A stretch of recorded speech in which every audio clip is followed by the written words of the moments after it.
আসসালামু আলাইকুম। সংবাদে আপনাদের সবাইকে স্বাগত জানাচ্ছি। আমি ফিরোজ তোহা। শুরুতেই আরবে কেবলস সংবাদ শিরোনাম। বাংলাদেশের সর্বশেষ গুরুত্বপূর্ণ আপডেট সংবাদে আপনাকে স্বাগত। শুরুতে সংবাদ শিরোনাম, পরে বিস্তারিত। শুরুতেই জানাবো, ভোটের জরিপে এগিয়ে বিএনপি জামাত, ছাত্রদের নতুন দলের অবস্থান যেখানে। দেশের এই মুহূর্তে জাতীয় নির্বাচন অনুষ্ঠিত হলে কোন রাজনৈতিক দল কত ভোট পাবে এমন পরিসংখ্যান উঠে এসেছে বেসরকারি এক জরিপে। তাতে দেখা গেছে বাংলাদেশ জাতীয়তাবাদী দল বিএনপি সর্বোচ্চ ৪১.৭%। এরপর দ্বিতীয় অবস্থানে রয়েছে জামাত, তাদের ভোট দেবে ৩১.৬%। আর অন্যান্য দল সম্পর্কে বিস্তারিত জানাবো, সঙ্গেই থাকুন। এরপর জানাবো, বাংলাদেশের সঙ্গে কেমন সম্পর্ক চায় জানালেন ভারতের প্রতিরক্ষামন্ত্রী। বাংলাদেশের সঙ্গে কেমন সম্পর্ক চায় তা জানিয়ে ভারতের প্রতিরক্ষামন্ত্রী রাজনাথ সিং তিনি বলেছেন, বাংলাদেশের সঙ্গে ভারত সবসময় সুসম্পর্ক বজায় রাখতে চায়। আজ এশীয় নিউজ সার্ভিসকে দেয়া এক সাক্ষাৎকারে এমন মন্তব্য করেছেন তিনি। এদিকে আদালতকে বলল পুলিশ, হিজবুত তাহরির গণতান্ত্রিক সরকার ধ্বংস করে উগ্রবাদ প্রতিষ্ঠা করতে চায়। মার্চ ফর খেলাফতের মিছিল থেকে গ্রেপ্তার নিষিদ্ধ সংগঠন হিজবুত তাহরির ১৭ সদস্যকে ৫ দিনের রিমান্ড মঞ্জুর করেছে আদালত। এবারে জানাবো, গাজীপুরের কারখানায় লাগা আগুন নিয়ন্ত্রণে। গাজীপুরের ভুরুলিয়া ফকিরহাটের ফকিরটেক এলাকায় এলটেক অ্যালুমিনিয়াম নামের একটি কারখানায় অগ্নিকাণ্ডের ঘটনা ঘটেছে। দীর্ঘ ১.৫ ঘণ্টার চেষ্টায় আগুন নিয়ন্ত্রণে এসেছে। এদিকে নারীরা শুধু ক্রীড়াঙ্গন নয়, বরং সব বিভাগে নাম উজ্জ্বল করেছে বললেন ক্রীড়া উপদেষ্টা আসিফ মাহমুদ। যুব ক্রীড়া উপদেষ্টা আসিফ মাহমুদ সজীব ভূঁইয়া বলেছেন, নারীরা শুধু ক্রীড়াঙ্গনে নয়, বরং অন্যান্য সব বিভাগের নাম উজ্জ্বল করে চলেছেন। নারীরা পুরুষদের সঙ্গে কাঁধে কাঁধ মিলিয়ে নানা কাজে অংশগ্রহণ করে যাচ্ছেন। এবং সর্বশেষ জানাবো, চাঁদার দাবিতে চায়না কোম্পানিতে হামলা, গুলিবর্ষণ। নারায়ণগঞ্জের সোনারগাঁওয়ে একটি চায়না কোম্পানির নির্মাণাধীন কাজে চাঁদা দাবি ও বাধা প্রদান করে গুলিবর্ষণের অভিযোগ উঠেছে স্থানীয় বিএনপি সন্ত্রাসীর বিরুদ্ধে। উপজেলা জামপুর ইউনিয়নের পেসাইন এলাকার ওটমা গ্রামে হ্যানো স্যুট অ্যান্ড আই ফাস্টেনাররা কোম্পানি লিমিটেড নির্মাণাধীন স্থানে এই ঘটনা ঘটে। প্রিয় দর্শক, এতক্ষণ শুনছিলেন সংবাদ শিরোনাম, এবারে বিস্তারিত। তবে তার আগে বন্ধুরা, অনুরোধ থাকবে সংবাদটিতে একটি লাইক দিন। এই চ্যানেলে আপনি নতুন হয়ে থাকলে আমাদের সংবাদটি দেখতে দেখতে চ্যানেলটি সাবস্ক্রাইব করে রাখুন। কমেন্ট করে বন্ধুরা আপনার মূল্যবান মতামত জানিয়ে দিন আপনি বিশ্বের কোন দেশ থেকে বা বাংলাদেশের কোন স্থান থেকে আমাদের সংবাদটি দেখছেন এবং শুনছেন। এবারে বিস্তারিত। ভোটের জরিপে এগিয়ে বিএনপি জামাত, ছাত্রদের অবস্থান যেখানে। দেশের এই মুহূর্তে জাতীয় নির্বাচন অনুষ্ঠিত হলে কোন রাজনৈতিক দল কত ভোট পাবে এমন পরিসংখ্যান উঠে এসেছে বেসরকারি এক জরিপে। তাতে দেখা গিয়েছে বাংলাদেশ জাতীয়তাবাদী দল বিএনপি সর্বোচ্চ ৪১.৭% ভোট পাবে। এরপর দ্বিতীয় অবস্থানে রয়েছে বাংলাদেশ জামাত ইসলাম, তাদের ভোট ৩১.৬%। আর শনিবার ৮ই মার্চ প্রকাশিত উন্নয়ন গবেষণা প্রকল্প ব্যবস্থাপনা বাংলাদেশ ইনোভেশন কনসাল্টিং বাংলাদেশ পরিচালিত জরিপে সব তথ্য উঠে এসেছে। এতে সহযোগিতায় ছিল ব্রেন এবং মুক্তচিন্তার প্ল্যাটফর্ম ভয়েস ফর রিফর্ম। চলতি বছরের ১৯ ফেব্রুয়ারি থেকে ৩ মার্চ পর্যন্ত জনগণের নির্বাচন ভাবনা শীর্ষক জরিপটি চালানো হয়। এতে সারা দেশে ১০,৬৯৬ জন অংশগ্রহণ করেন। পরবর্তী জাতীয় নির্বাচনে কোন দলকে ভোট দেবেন এমন প্রশ্নে জবাবে ৬৫% ভোটার তাদের মতামত প্রকাশ করেছেন। এর মধ্যে ৪২% বিএনপিকে সমর্থন করেছে, ৩২% বাংলাদেশ জামাত ইসলামের পক্ষে ভোট দিয়েছেন, আর আওয়ামী লীগ পেয়েছে ১৪% ভোটারের সমর্থন।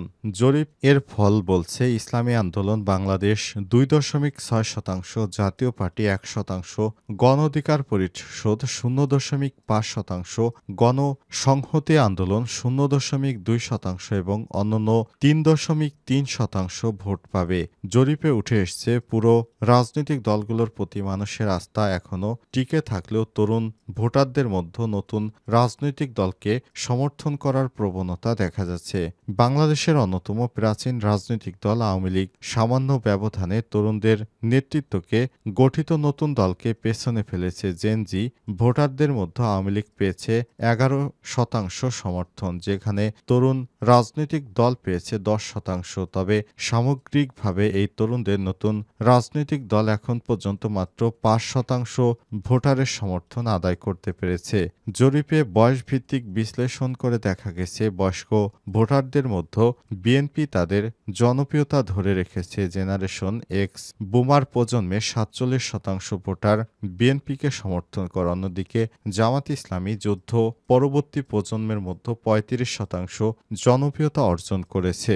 দলটি জেনারেশন জি এর 34% ভোটারের সমর্থন পেয়েছে। ঐতিহাসিকভাবে রক্ষণশীল দল হিসেবে পরিচিত হলেও জামাত তরুণদের মধ্যে প্রভাব বিস্তার করতে সক্ষম হয়েছে বলে জরিপে ধারণা পাওয়া যাচ্ছে। বাংলাদেশের সঙ্গে কেমন সম্পর্ক চায় জানালো ভারতের প্রতিরক্ষামন্ত্রী। বাংলাদেশের সঙ্গে কেমন সম্পর্ক চায় তা জানিয়েছে ভারতের প্রতিরক্ষামন্ত্রী রাজনাথ সিং। তিনি বলেছেন, বাংলাদেশের সঙ্গে ভারত সবসময় বন্ধুত্বপূর্ণ সম্পর্ক বজায় রাখতে চায়। আর শনিবার 8 মার্চ ইন্দো এশিয়া নিউজ সার্ভিসকে এক সাক্ষাৎকারে সব কথা বলেছেন তিনি বলেছেন, আমরা প্রতিবেশী রাষ্ট্রের সঙ্গে বন্ধুত্বপূর্ণ সম্পর্ক বজায় রাখতে চাই। আমরা সবসময় বাংলাদেশকে বন্ধুত্বপূর্ণ হিসেবে দেখতে চাই। হানাহানি মারামারি কাটাকাটি করে কোনো লাভ নেই। প্রতিবেশী দুই দেশ একে অপরকে সহায়তা করব, তাদের পাশে থাকবো, এমন কথাই জানিয়েছেন তিনি। দুই রাষ্ট্র একসঙ্গে থাকলে সমস্ত বাধাই উপেক্ষা করে দেশকে শক্তিশালী করা যাবে। প্রতিবেদনে বলা হয়েছে, ড. মোহাম্মদ ইউনূসের নেতৃত্বাধীন অন্তর্বর্তীকালীন সরকারের অধীনে ভারত বাংলাদেশের পরিস্থিতি নিবিড়ভাবে পর্যবেক্ষণ করছে। এর আগে শুক্রবার এক সংবাদ সম্মেলনে ভারতের পররাষ্ট্র মন্ত্রণালয়ের মুখপাত্র রণধীর জয়সওয়াল বলেছেন, ভারত একটি স্থিতিশীল, শান্তিপূর্ণ ও অন্তর্ভুক্তিমূলক এবং প্রগতিশীল বাংলাদেশকে সমর্থন করে, যেখানে গণতান্ত্রিক উপায় এবং অন্তর্ভুক্তিমূলক ও অংশগ্রহণমূলক নির্বাচনের মাধ্যমে সমস্ত সমস্যার সমাধান করা হবে।